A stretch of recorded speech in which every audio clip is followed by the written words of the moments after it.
Merci. Bonjour à toutes et à tous. D'abord, merci aux organisateurs de m'avoir convié à cette journée, parce que je suis toujours très, très heureux de retrouver finalement mon monde, même si je l'ai quitté il y a quelques années sans complètement l'oublier, parce que on n'oublie pas le monde de la santé et celui de l'hôpital. Alors, le thème est intéressant, parce que l'hôpital de ses rêves, on peut rêver, je pense qu'il faut rêver, ça a une vertu essentielle. Surtout quand on est dans des périodes difficiles ou délicates, ce que je crois être un peu le moment pour les hospitaliers et pour l'hôpital. Simplement, c'est un peu compliqué parce que je crois que selon la position dans laquelle on se trouve dans le microcosme hospitalier, le rêve peut être différent. Et alors j'ai essayé de faire un petit exercice, mais juste en matière d'introduction, comme ça, et un peu sur le ton de la boutade.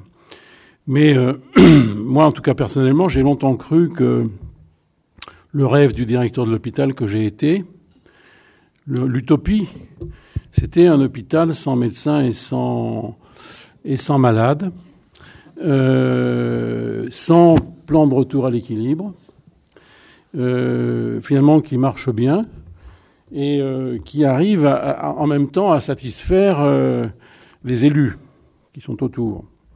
Et puis surtout qu'il ne fait pas trop de vagues, en tout cas des petites vagues qui ne remontent pas très haut.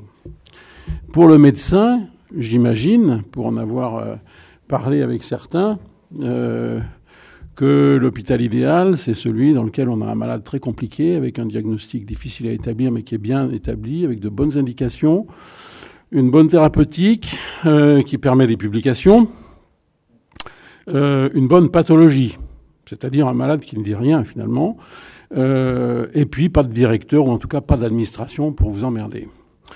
Du côté des infirmières, parce que bon, on a souvent tendance à les oublier, c'est quand même le troisième personnage important dans l'hôpital, c'est d'avoir un patron qui vous écoute et qui vous prend en considération. En tout cas, qui sait prêter une oreille attentive. Les organisations syndicales, nous les oublions pas, c'est l'hôpital idéal, c'est celui où le dialogue social est idéal et où on obtient des choses. C'est-à-dire qu'on a un dialogue social positif qui marche. Pour le politique qui est présent à l'hôpital, vous le savez, c'est sans doute un hôpital de proximité qui a une activité satisfaisante, de bonne qualité et dont la population est finalement satisfaite. Et puis qui en même temps est un acteur économique important et un bon employeur. Pour la Sécu, parce qu'elle a aussi un rôle, elle paye, c'est un hôpital qui marche bien, sans trop d'accidents ou d'erreurs, et puis qui ne coûte pas trop cher. Et c'est surtout un hôpital dans lequel on peut savoir ce qu'on paye. Savoir où et à quoi sert l'argent qu'on y déverse.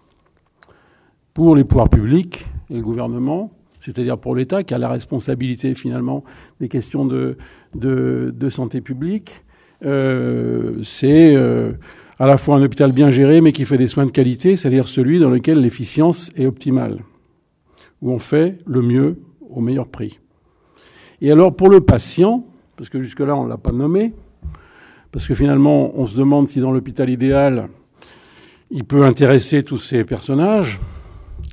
C'est peut-être l'hôpital où on fait tout pour vous prendre en charge correctement et pour vous guérir finalement. C'est celui dans lequel, duquel on ressort autant que possible en meilleur état que lorsqu'on y est rentré. C'est celui dans lequel on est écouté. C'est celui dans lequel on n'attend pas trop. Alors, tout ça peut paraître très cacophonique, d'où la nécessité de rêver. Parce que au milieu de cette cacophonie, c'est effectivement assez difficile de trouver une ligne. Nos amis québécois parlent de la gouverne. Ici, on dit la gouvernance. C'est pas toujours facile. Alors, maintenant, une fois que ces quelques mots en matière d'introduction sont dits, quelques réflexions plus personnelles sur la manière dont je ressens un peu les choses aujourd'hui. Il me semble que, pour rebondir un peu sur les propos de la présidente Rachel Bochet qu'elle a tenus à l'instant, sur la question de l'hôpital public, le bon sens fait dire qu'on ne va pas contre nature et que l'hôpital public est assis, même si on ne parle pas du passé, il y a néanmoins des racines très profondes, sur des valeurs qui sont absolument essentielles et qui sont peu ou prou présentes dans l'esprit de tous, qu'on soit praticien, directeur, patient, politique ou décideur.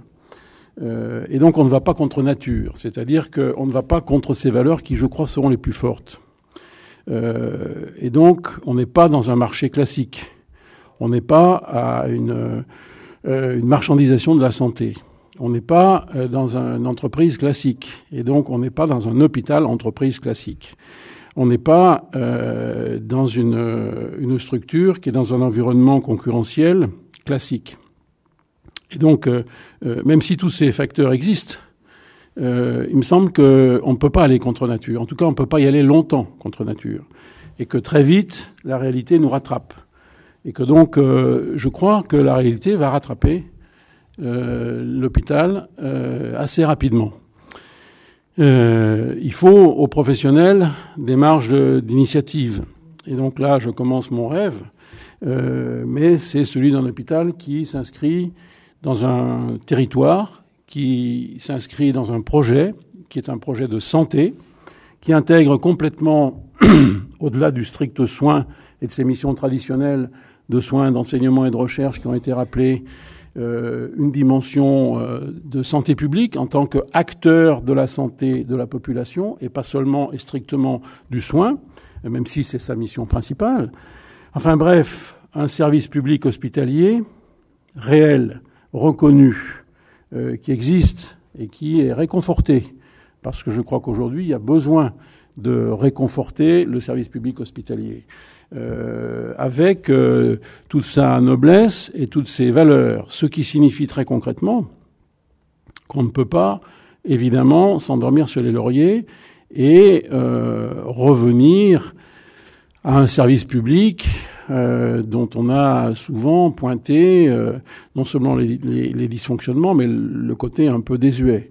Moi, je crois, et c'est la suite de mon rêve, que l'hôpital peut être exemplaire en matière de modernité d'un service public et peut être exemplaire en matière de modernité d'un service public hospitalier avec précisément dans un environnement économique, démographique difficile, compliqué, la capacité d'invention, de réactivité des professionnels pour autant qu'on leur fasse un minimum confiance et qu'on reconnaisse cette confiance et qu'on arrive à la concrétiser d'une manière ou d'une autre. Ça signifie un hôpital, une collectivité, une communauté de professionnels adultes, c'est-à-dire reconnus comme tels, reconnus comme responsables, qui ont des marges de manœuvre et des marges d'initiative, qui débattent entre eux, qui ont la capacité de structurer et d'organiser ces débats, qui ont la capacité d'organiser en leur sein des arbitrages, qui ont aussi l'intelligence et la capacité de respecter ces arbitrages, une fois qu'ils sont rendus, et de s'y tenir. Ce qui, il faut bien le dire, pour ceux qui sont des praticiens qui ont la pratique hospitalière, serait assez novateur, mais qui paraît en tout cas essentiel. Bref, des professionnels, quelles que soient d'ailleurs leurs origines, puisqu'on a une quantité de métiers dans l'hôpital, c'est pas à vous que je l'apprendrai, des professionnels motivés sur une action, sur un sens qui est celui de la rénovation profonde, de la modernisation profonde du service public, et du service public hospitalier en particulier, pour faire face à ces difficultés, relever les défis, comme d'ailleurs ont su le faire au cours des périodes précédentes, les hospitaliers qui, en râlant certes, mais parce que c'est dans la nature des choses, ont relevé ces défis et ont su y répondre. Et je crois que c'est une note d'optimisme parce que ma conviction, c'est qu'aujourd'hui, le monde hospitalier et l'hôpital a en lui-même les ressources pour faire sa mutation nécessaire et ses progrès nécessaires.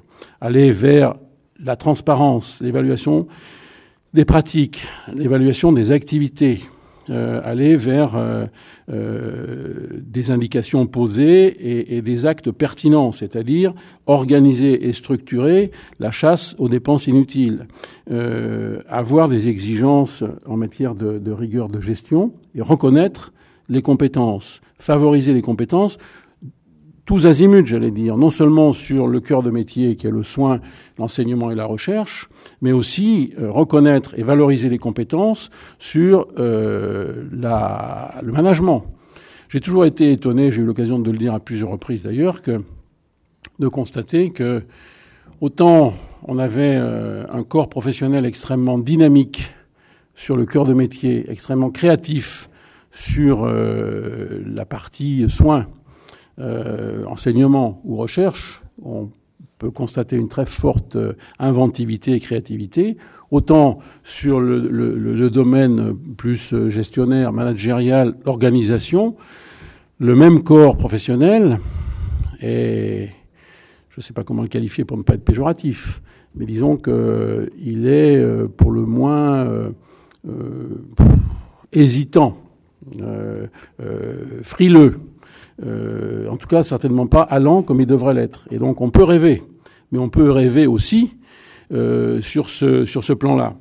Enfin, c'est un hôpital adulte, capable, au sens de la capacité juridique, responsable et sachant assumer cette responsabilité.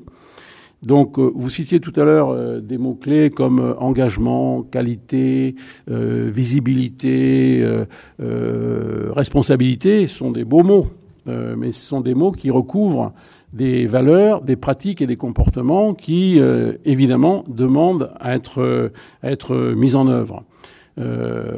Et finalement, cet hôpital responsable, ce service public hospitalier du XXIe siècle, dont je peux rêver, c'est peut-être celui que on est quelques-uns à attendre. En tout cas, c'est celui qui a su se dégager d'une tutelle qui aujourd'hui, je crois, a le sentiment d'être nécessaire.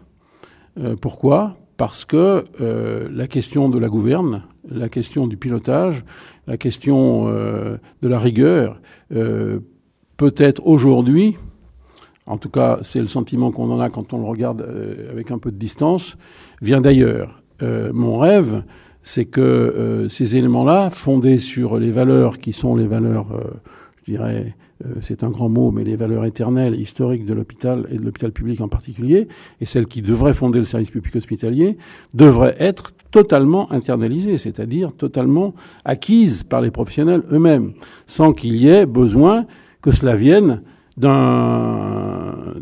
d'une personne extérieure, en l'occurrence l'État, puisque aujourd'hui l'État, c'est une des conséquences de la loi HPST, l'État a repris la main complètement et de manière très très conséquente.